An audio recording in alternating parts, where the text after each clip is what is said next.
नमो भगवते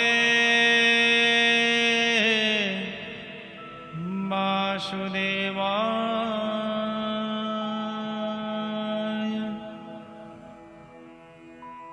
ओम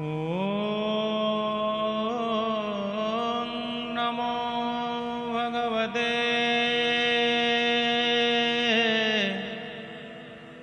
पुरुषोत्तमाय।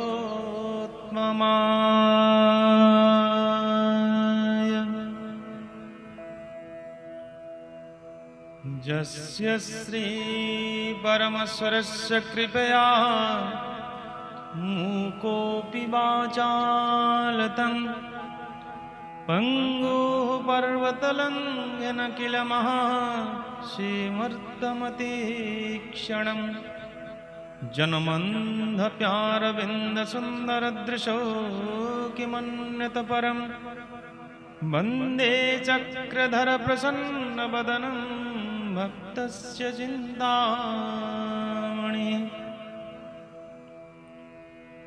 नमस्ते कमलनाभाय नमस्ते जलशायिने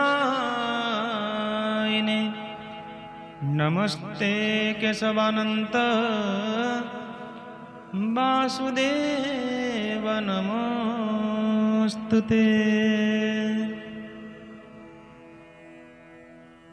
नमस्कार दर्शक बंधु, आपण मानकु आमर कार्यक्रम आम घर भागवत टुंगी रे स्वागत जनाऊछि। पुणी थरे आम्भे दैनंदिन श्रीमद् भागवत पाठ करूछु। यही परम शास्त्र भागवत परम ज्ञान भागवत आपण नित्य श्रवण करुथिबे आम्भर आशा। आज आम्भे श्रीमद् भागवतर तृतीय स्कंधर 21 अध्याय पाठ करिबु, अर्थात 21 अध्याय।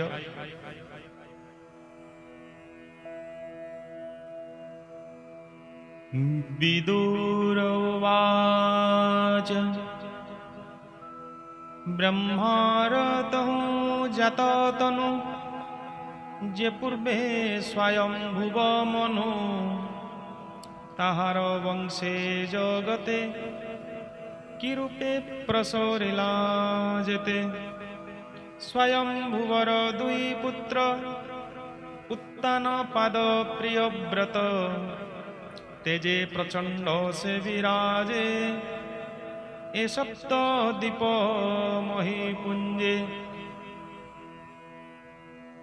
तार दुहितानुपम ताहार देवहूति नाम कर्दम तार तिनी पति तिनी भुवने देवहूति सेवा करई अनुव्रते जे धर्म पतिव्रता मते।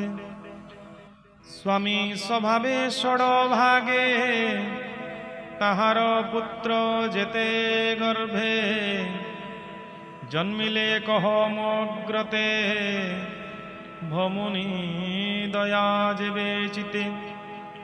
से महाजति मुनिवर आकुति संगते विहार दक्ष जे ब्रह्मा पुत्र थिले प्रसूति कन्या विभा देले। से ब्रह्मा सुत ऋषिवर जोगो साधने निर्विकार मुनि दुहिता पति पाई केबे संग न छाड़ई। मैत्रेय उवाच कर्दम राई वेदवर बोइले तुह सृष्टि कर ब्रह्मांग आज्ञा घेनी शिरे मिलिला सरस्वती तीरे।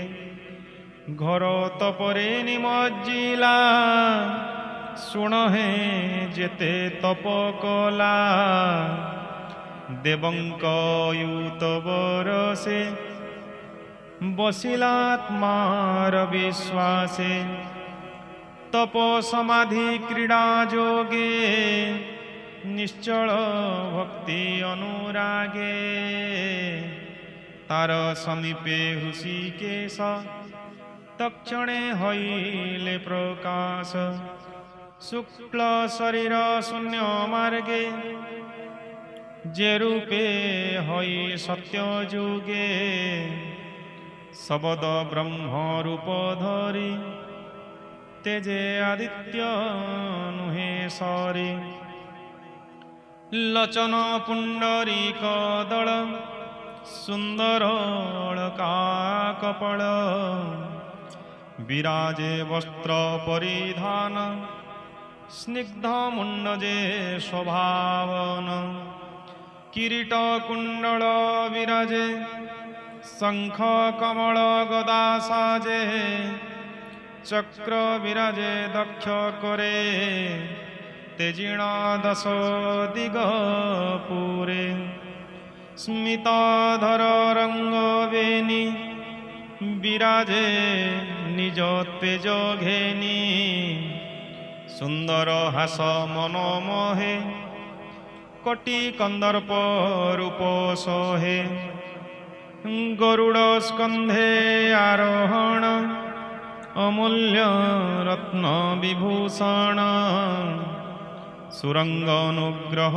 मुख देखन्ते हरे प्राणी दुख ब्रह्मा बरसे तपश्रमे जे रूपे बहे उपश्रमे श्रीवत्स चिन्ह हृदय साजे कौस्तव गणी मणि कंठ माजे शून्य मंडले विष्णु देखी उठिला आसन उपेक्षी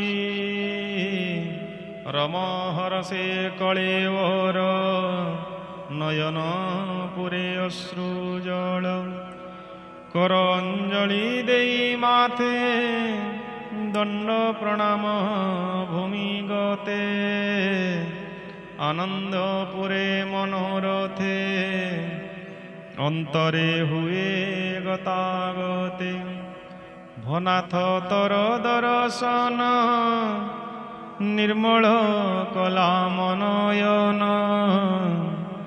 जे रूपे देखिबार अर्थे जग साधन्ते मुनि सन्थे भनाथ तुमर चरणे जीवन परम कारणे तपाद पद्म आश्रय करी भव सागरु जानती तरी ए भाव छाड़ी ए संसारे विषय सुख आश्रय करे नरके जानती सही मते से तते पाइबे के मनते सही प्रकारे मन मोर कल्पई विषया गोचर तर आदेशे सृष्टि धर्मे कल्पित गृहस्थ आश्रमे से गृह कर्म धेनु प्राय कुटुंब जन मन मोहे तर चरण कल्पद्रुमे किया से लभे प्राणी श्रम से अनुग्रहे मनु राजा कल्पित ताहार तनुजा मुपुणी सर्व प्राणी हिते जेमन्ते तशरणागते बलि निवेदी गृह धर्मे जेमन्ते गमई आश्रमे तकथा तापत्रयो क्षेत्रे एकथा जगते विख्यात तरूप गुण अवतार निर्मल बहे सुधाधार तते लभित जार चित्त ସେ ନୁହେଁ କାଳଗ୍ରସ୍ତେ ଗ୍ରସ୍ତ। ତୁ ଏକ ରୂପୀ କ୍ଷଣ ଦେହ ଜଗମୋହିନୀ ଘରମୟ କରଇ ସୃଷ୍ଟି ସ୍ଥିତି ଅନ୍ତେ ଯେ ତୋର ଆଜ୍ଞା ଘେନି ଖ୍ୟାତେ। ଭନାଥ ତୋହର ମହିମା କେ କହି ପାରେ ଗୁଣ ସୀମା। ଏମନ୍ତେ ମୁନି ବାକ୍ୟ ଶୁଣି ଗରୁଡ଼ କନ୍ଧେ ଚକ୍ର ପାଣି। ଜ୍ୟୋତି ସ୍ୱରୂପ ଶୂନ୍ୟ ଥାଇ କହନ୍ତି ମୁନି ମୁଖ ଚାହିଁ। ଶ୍ରୀ ଭଗବାନ ବାଚ ଶୁଣ ହେ ପ୍ରଜାପତି ସୁତ ମୁହିଁ ଜାଣଇ ତର ଚିତ। ତୁ ଯେଣୁ ପୂଜୁ ମୋ ଚରଣ କଳ୍ପିଲୁ ସୃଷ୍ଟିର କାରଣ। ତୁ ଏବେ ସାବଧାନେ ଶୁଣ କହିବା ତୋହର କାରଣ। ତ ପୂର୍ବେ ପଦ୍ମଜନି ତନୁ ସମ୍ଭୂତ ସ୍ୱୟଂ ଭୁବମନୁ। ଏ ବ୍ରହ୍ମା ବଂଶେ ରାଜା ହୋଇ ଭୁଞ୍ଜନ୍ତି ସପ୍ତ ଦୀପାମହି। ତାହାର ସତ୍ୟ ରୂପା ନାରୀ ସ୍ୱରୂପେ ଲକ୍ଷ୍ମୀ ରୂପେଶ୍ୱରୀ।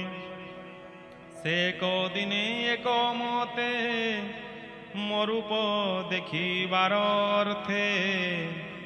ଏତର ସମୀପେ ସାକ୍ଷାତେ ମିଳିବେ ବେନି ଦିନାନ୍ତେ।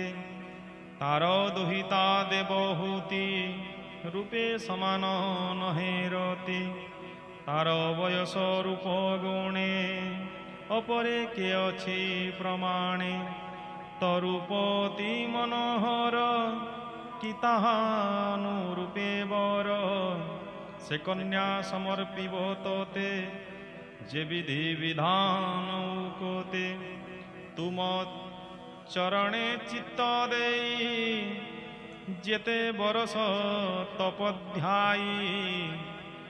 ନିରତେ କଲୁ ଆତ୍ମା ଯୋଗ ଏ ବିଶ୍ୱ ତତ୍ତ୍ୱାନୁଭବ।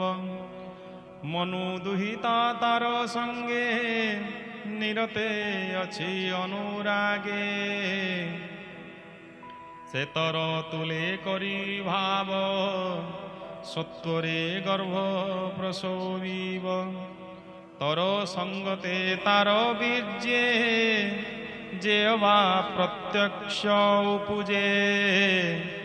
ରୂପେ କି ଦେବାନୁପମ ହଇବ ଅନୁଗତ ନାମ। ତୁଜେ ମୋହର ଭାବ ଧରି ଆତ୍ମା ଇତର ପ୍ରାୟ କରି। ଅଶେଷ ଭୂତେ ତର ଦୟା ତତେ ନ ଲାଗେ ବିଷ୍ଣୁ ମାୟା। ଆତ୍ମାରେ ଜଗତ ଆବରି ତୁଜେ ମୋହର ଭାବ ଭରି। ତପ ସାଧିଲୁ ଚିରକାଳେ ମୋହର ସଂସାର ଉଲ୍ଲୋଳେ। ଏଣୁ ମୁଁ ପଶି ତର ବୀର୍ଯ୍ୟେ ସ୍ୱଭାବେ ବିଷ୍ଣୁ ମହାତେଜେ। ତୋହର ହେତୁ ମୁଁ ସମ୍ଭୂତ ହଇବି ଦେବହୂତି ସୁତ। ଏମନ୍ତ କହି ମୁନି ଆଗେ ହରି ଗମିଲେ ସ୍ୱର୍ଗ ମାର୍ଗେ। ମିଳିଲେ ବିନ୍ଦୁ ସରୋବରେ ନିର୍ମଳ ସରସ୍ୱତୀ କୂଳେ। ଦେଖିଲେ କର୍ଦମ ଶରୀର ତପ ସାଧନେ ସେ ନିଷ୍ଠୁର। ସେ ନଦୀ ତୀରେ ପୁଷ୍ପବନେ ଗମ୍ଭୀର ପକ୍ଷୀ ନାଦ ଶୁଣେ। ଭୃଙ୍ଗ ସମୂହେ ନାଦ ବହି ସୁବହି ସାମ ଗାନ ପ୍ରାୟେ। ଏମନ୍ତେ ଶୁଣ ହବିଦୁର ମନୁଜେ ବ୍ରହ୍ମଙ୍କ କୁମର। ସୁବର୍ଣ୍ଣ ଆଚ୍ଛାଦିତ ରଥେ ଆରହି ପାରିଷଦ ଯେତେ।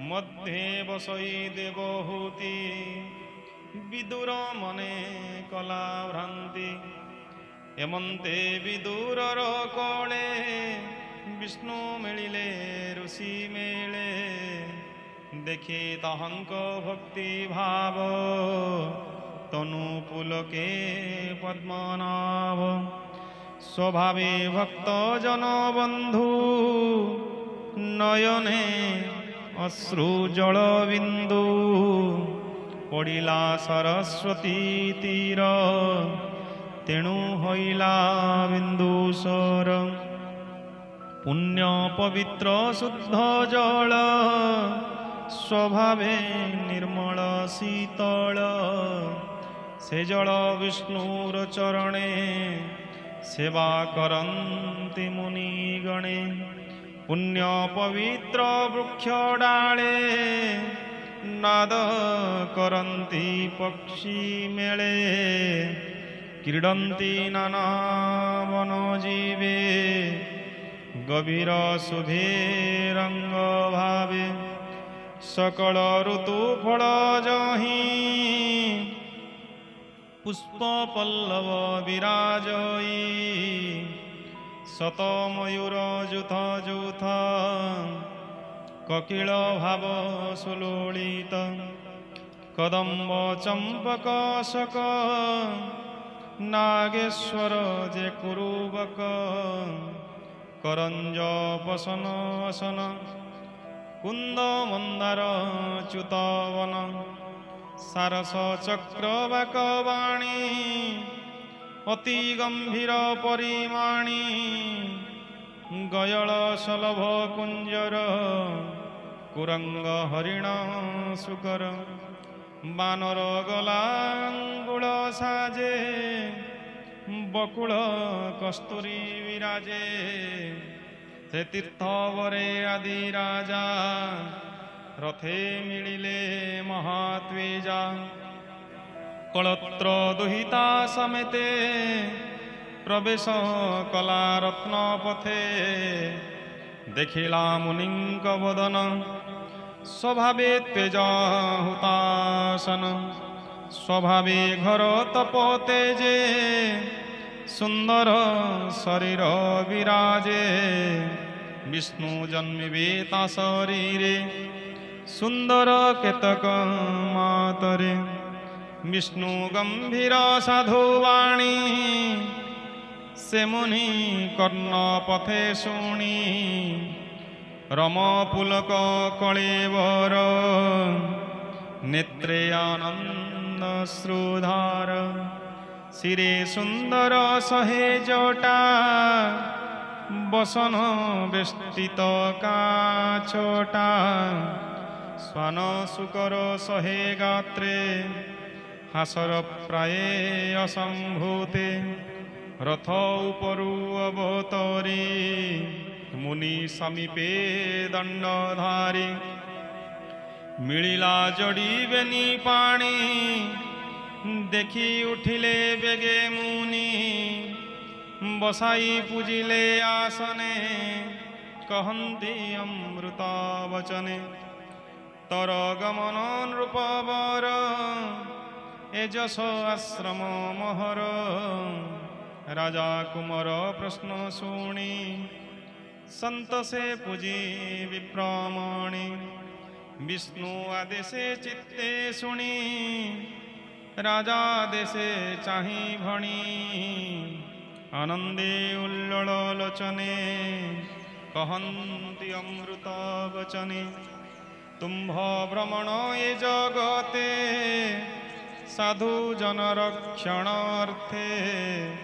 असाधु जन विनाशने निश्चल धर्मर स्थापने ए दुष्ट दिगपाल तेज एणु क्षत्रिय अष्टभुज दिगपालंक तेज धरे असाधु जन गर्व हरे घर गर्जन अन्य भावे उदंड सर्गे मतो गर्वे बेष्टित चतुरंग बल तभ्रम वनी मंडल सुजन प्राये तेज धरी गिरी कानने ब्रह्मचारी शत्रु विनाशे अवसाधान राजार धर्म ए समान एहा न करी जेबे घरे सुखे शयन निद्रा करे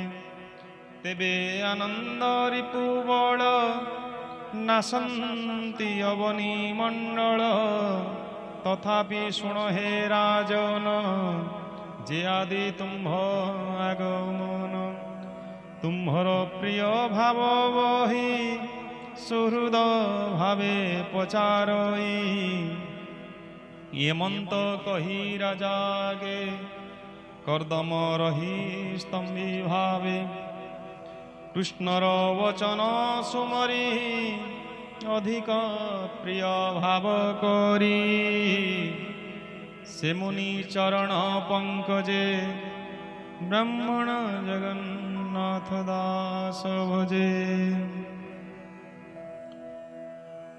इति श्रीमद्भागवते महापुराणे पारमहंस्यां संहितायां वैयासिक्यं तृतीयस्कन्धे कर्दम मुनि शिष्य संवादे नाम एकविंशोऽध्यायः।